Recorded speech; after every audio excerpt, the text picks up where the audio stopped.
Asterisk disclaimer. This content is intended for mature audiences only.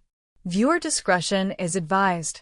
You ever wake up in your own life and wonder when it stopped being yours? My name's Claire. I'm 34, and I've always thought of myself as someone who could read a room, who could read a person. I grew up in a loud family, learned early how to listen between the lines. That skill served me well in friendships, at work, and, for a while, in love too. Until it didn't. Until I realized I'd stopped reading him, my husband, Evan. Or maybe I just didn't want to. We've been together for 9 years. Married for 6. We used to make each other laugh until our ribs ached. We'd lie in bed tangled up like teenagers, whispering secrets, planning everything from vacations to what kind of old people we wanted to be. I loved the way he'd place his hand on the small of my back when we'd walk into a room. I loved how, even in silence, he made me feel like I was his. But over time, something cooled. It wasn't overnight. That's the thing people never tell you. It's not some sudden fracture. It's erosion. Tiny pieces breaking off until you can't recognize the shape of what you built together. It started with little things. A kiss at the door that didn't linger. The way his thumb stopped tracing circles on my hip when we lay together at night. His eyes used to search mine when he came home from work like he was looking for shelter. Now they skimmed past me. Not hostile, not cold, just distracted. One night about a year ago, I crawled into bed next to him, wearing that faded t-shirt he always used to say made me look like trouble. He used to tug at the hem and say, "God, Claire, do you want me to lose sleep tonight?" This time, he didn't even look up from his phone. I lay down beside him and whispered, "You good?" He said, "Yeah, just tired." We didn't touch. We didn't talk. I turned my back to him. I felt his body shift slightly, but there was no arm around my waist, no soft kiss to the back of my shoulder like he used to do without thinking. That was when I started wondering, is this normal? Is this what long-term love is supposed to turn into? I told myself he was just stressed. Work was demanding, and he'd just gotten a new manager, Melissa. She was sharp, intense, the kind of woman who took control of every room she walked into. I remember meeting her at one of those dull holiday parties. She smiled at me like she'd already made a judgment. She called me Evan's calm like it was a joke I wasn't in on. I hated how flustered he got around her. Not in a sexual way, at least not then. It was more like he admired her too much, like he wanted to impress her. But still, I didn't let myself spiral. I held on to hope. We tried. At least I tried. I planned little date nights. Bought his favorite whiskey. Wore perfume again. One night, I even initiated sex, something I hadn't done in a while out of fear of rejection. He kissed me back. At first, it was hungry. But then something in it faltered, like he remembered who I was. His wife. His comfort zone. And, just like that, his body stiffened. He kissed my cheek and muttered, "Early morning. Let's not." I turned off the lamp and stared at the ceiling, cheeks burning with shame I didn't understand. It wasn't that he didn't want me. It was that he wanted something else. I just didn't know what yet. Or maybe I already did. The exact moment I knew things had changed? It was a Saturday morning. He was in the shower, and I went to strip the bed, something I always did when we did the laundry together. I pulled the sheet back and found a single long hair, dark, definitely not mine. It wasn't just the hair. It was the feeling, the knowing. That was the first time I looked at our bed and thought, this doesn't feel like mine anymore. And neither did he. Evan's a paramedic. He's always been the type who runs toward sirens, toward chaos, while the rest of us freeze. It's what I admired most when we met, his need to help. But over time, I learned that people like him, they often don't know how to ask for help themselves. And they don't always see when you need it. It got harder after that morning with the hair on the pillow. I didn't confront him. Not right away. I told myself there had to be another explanation. Maybe it was stuck to his clothes from work. Maybe it was from the laundromat. Maybe anything. Anything but what my gut was whispering. But something inside me shifted. I stopped reaching first. I stopped folding his uniforms just so. And when he tried to touch me, to grope my waist when I was washing dishes, or press a kiss to my neck as I passed him in the hallway, it fell off. Not because I didn't want to be touched, but because I wanted to be seen. He kept reaching for my body, while I was begging, silently, for him to reach for me. One night, I was reading on the couch, trying to disappear into a book I wasn't really understanding. Evan came in from his shift, smelling like metal and sweat and blood. He kissed the top of my head and slumped down beside me, arms stretching out like he expected me to curl into them. I didn't move. He noticed. "You mad at me?" he asked, trying to sound light. "No," I said, flipping the page even though I hadn't read the last paragraph. "Just tired." He reached over, tugging the book down gently. "I missed you." I nodded, eyes still on the book. "Yeah? I know I've been working a lot, but I'm here now," he said, voice soft. His hand slid to my thigh, warm and heavy. "Can we just be close?" I looked at him then. And I almost said yes. I wanted to say yes. I missed the old intimacy we had, the kind where a simple touch meant something deeper, something layered. But lately, every time he touched me, it felt like he was trying to skip to the part where we pretended everything was fine. "I don't want to just be close," I said quietly. "I want to feel like I matter to you when I'm not in your arms." His brow furrowed. "What are you talking about? You come home and kiss me and it's nice, Evan. But it's automatic. Like muscle memory. You don't ask how I am. You don't notice when I'm quiet. You don't even see me anymore unless I'm standing still long enough for you to grab." He blinked. "That's not fair, isn't it? I work 14-hour shifts. I'm trying to keep people alive all day. And I come home and still try to show up for you. You want me to stop touching you too?" I felt tears start to sting, but I bit them back. "No. I want you to touch me because you love me, not because you think it makes up for not actually talking to me." He stood then, jaw tight. "You know what? I can't win with you lately. No matter what I do, it's wrong." I didn't answer. I just watched him walk out of the room and shut the door to the bedroom, our bedroom. I sat there alone on the couch, the book still open in my lap, and thought about how we were both fighting for something we didn't know how to name. He wanted physical connection because that's how he said I'm still here. I wanted emotional closeness because that's how I felt safe. And we kept missing each other, like two people reaching in the dark in opposite directions. We weren't angry. Not really. Just exhausted, disconnected.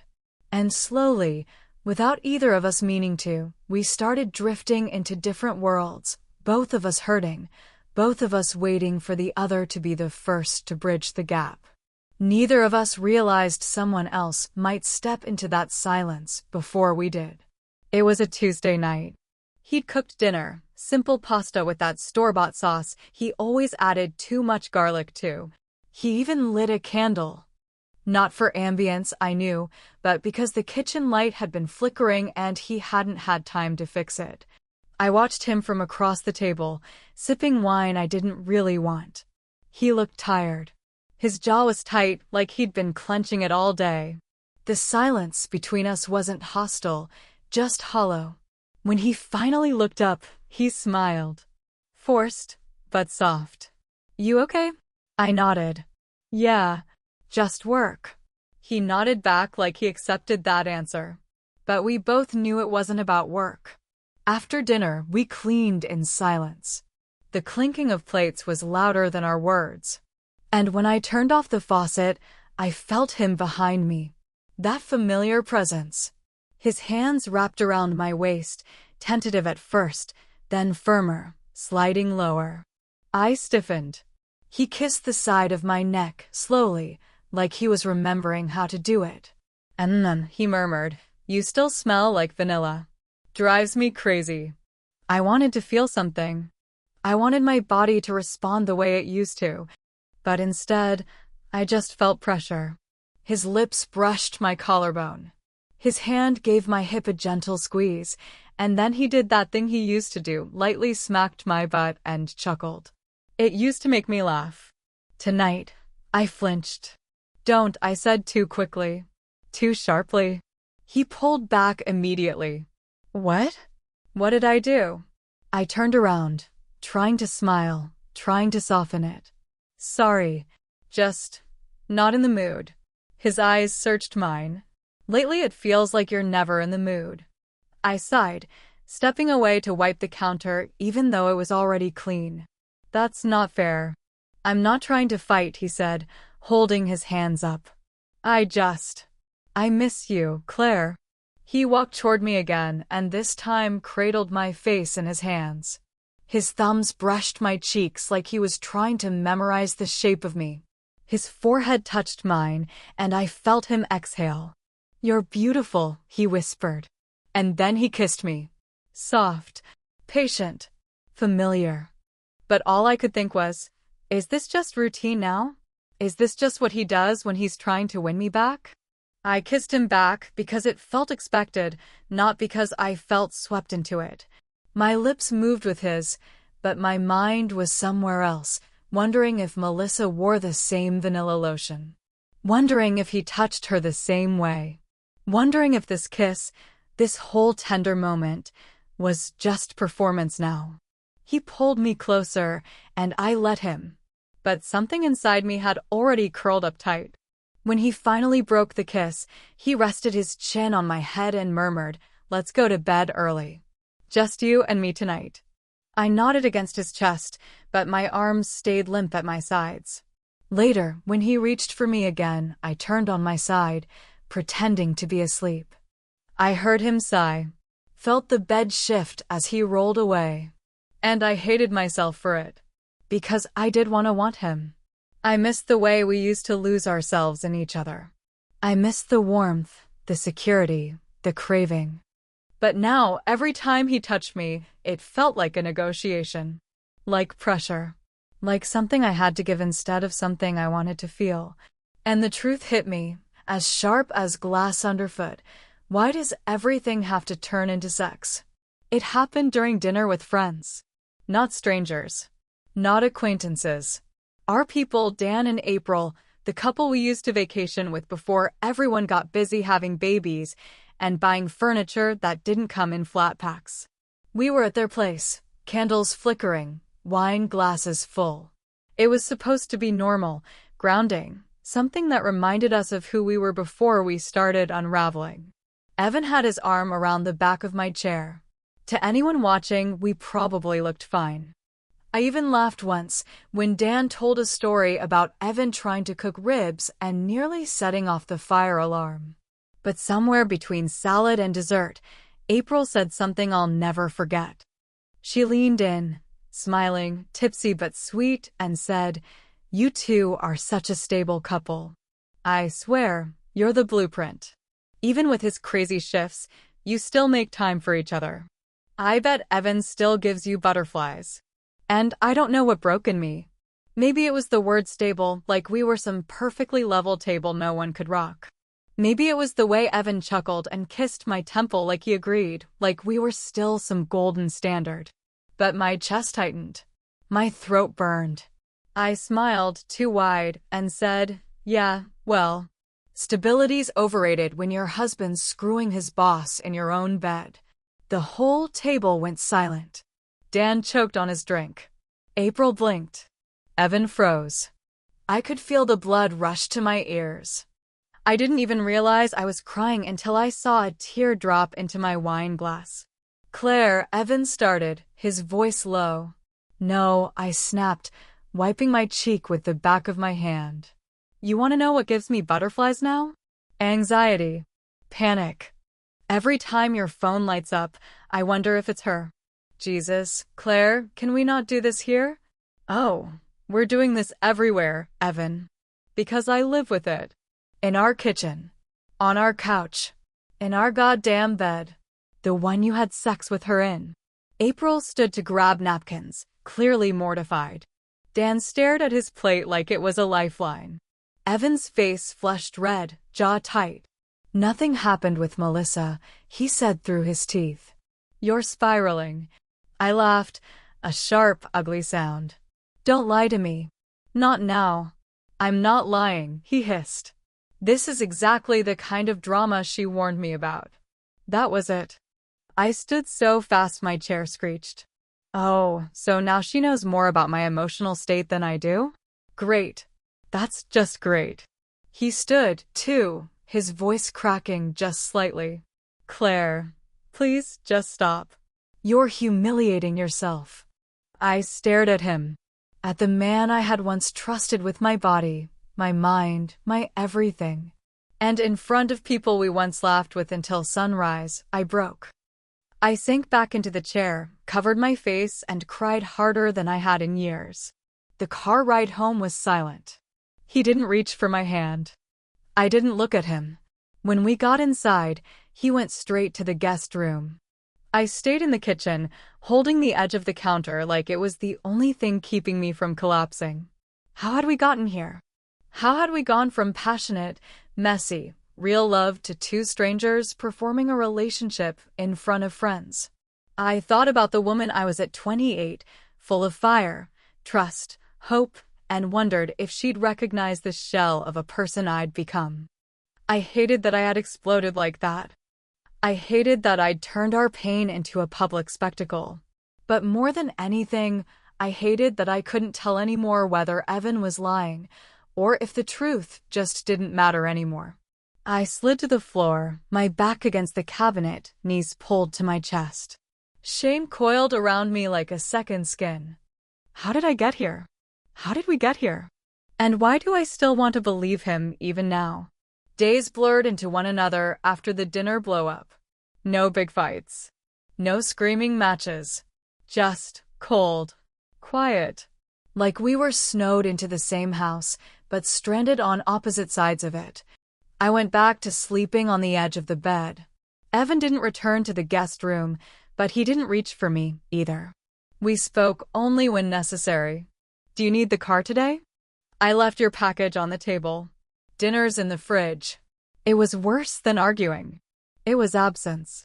And yet I found myself watching him more now than I had in months. I saw how tired he looked. Not just from the shifts, but from us. From carrying something between us that had become too heavy to name. He'd sit on the edge of the bed some nights, head in his hands, just breathing like every inhale hurt. He started avoiding eye contact, like looking at me might unravel him. He never denied it again. Never defended himself after that night. And weirdly, that made it harder. I wanted to believe he was innocent. I wanted him to fight. But maybe he didn't have the energy anymore. Or maybe he was guilty and ashamed. I didn't know. And I didn't ask. Because I was scared of the answer. And exhausted by the question.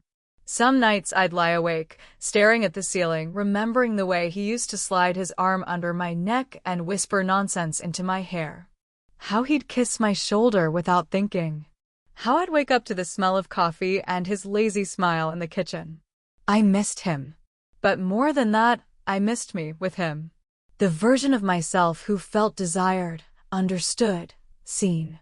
I missed the version of us that didn't second-guess every touch, every pause. One afternoon, I passed him in the hallway, and we accidentally brushed shoulders. He said, sorry, like I was a stranger he'd bumped into on the street. I wanted to say, don't be. Please just stay here. Touch me again. Ask if I'm okay. Tell me you still love me. But the words never made it out. Instead, I nodded and walked past. It was like we were both waiting for the other to be the first to wave the white flag. And neither of us knew if there was even a war anymore or just ruins. I sat on the porch the next evening, wrapped in an old hoodie of his that still smelled like cedar and soap.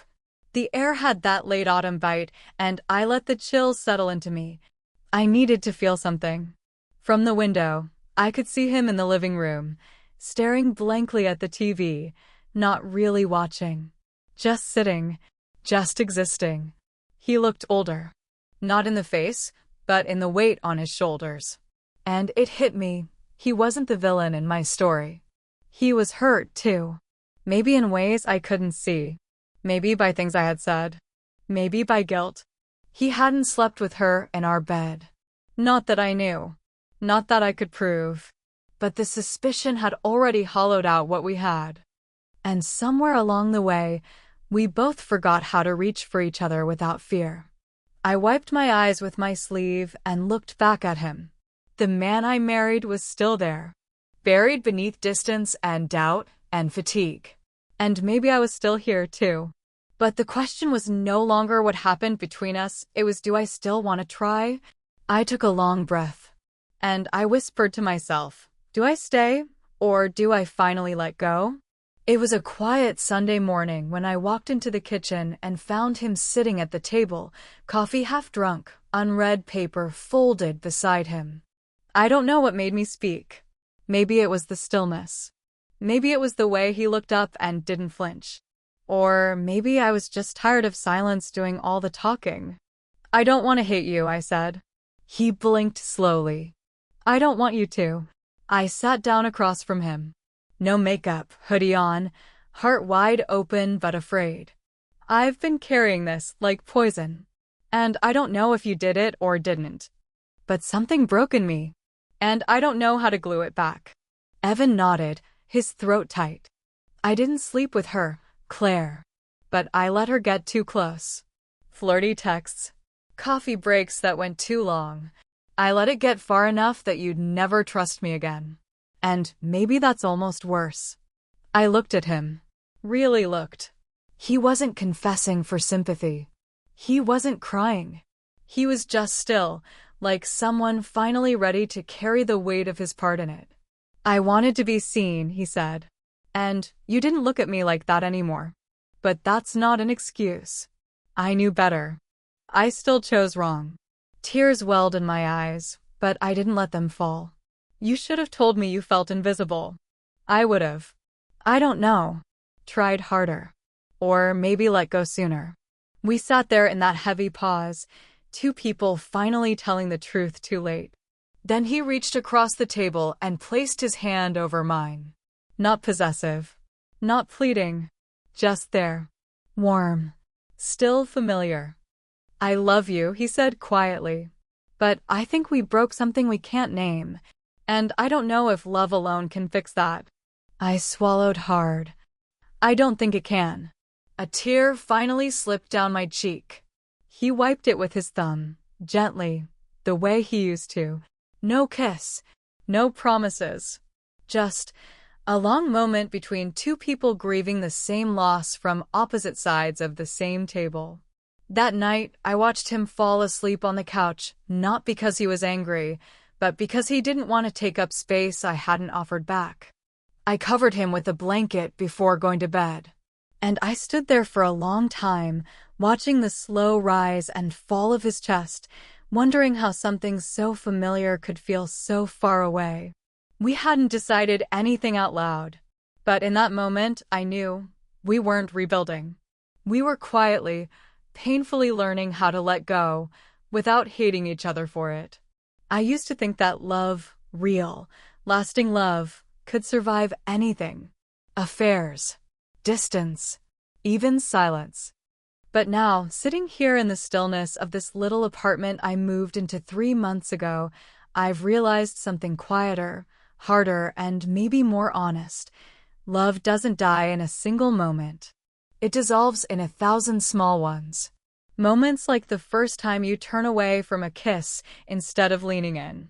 Moments when you say, I'm fine, because the truth feels too complicated to explain. Moments when you'd rather scroll in bed than speak, because the space between your bodies already feels too wide. That's what happened to us. I didn't leave Evan because he cheated, because technically he didn't. I left because I couldn't feel safe with him anymore. And maybe he stopped feeling safe with me a long time before that. He let another woman orbit too close. I shut down emotionally and physically. We both made choices that chipped away at what we had. It wasn't one act that killed us. It was the slow erosion of intimacy, the invisible unraveling of trust. What I've learned is this: sex isn't the problem. Touch isn't the answer. It's the why behind it. The way you can feel completely alone while being held. The way a kiss can feel like an obligation instead of affection. I wanted Evan to ask me how I was, really ask me, not just the surface stuff. I wanted him to notice the things I wasn't saying out loud. But I never said them either. I thought he should just know. That's where I went wrong.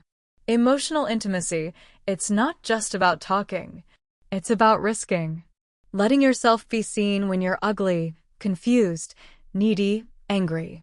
And still choosing each other in that mess. I didn't know how to do that anymore. And neither did he. The day I left, we didn't cry. We sat on the edge of our bed like two people packing up a life they didn't know how to live in anymore. He helped me carry boxes to the car. He hugged me for a long time at the door. And just before I left, he whispered, "I hope you find peace." I don't know if I've found it yet. But I know this. You can love someone and still need to walk away. You can grieve someone who's still alive, who still texts you once in a while to ask how you're sleeping or if you remembered to eat. And you can look back, not with bitterness, but with understanding. I don't hate Evan. I miss the version of us that worked. But I also know we stopped being those people long before Melissa ever entered the picture. So now I'm learning to be with myself. I go for walks without waiting for someone to join me. I sit with silence instead of filling it with apology or distraction. I listen to my body. I write things down. I cry when I need to. And slowly, I'm becoming someone I recognize again. If you're listening to this because you're standing on the edge of your own ending, if you're wondering whether to stay or go, I'll tell you this. Don't wait for the betrayal to become obvious. Pay attention to what hurts before it turns into what breaks. Ask the hard questions early. Speak when it's still safe to speak. And if you can't find your way back to each other, at least find your way back to yourself. That's what I'm doing now. And for the first time in a long time, it feels like enough.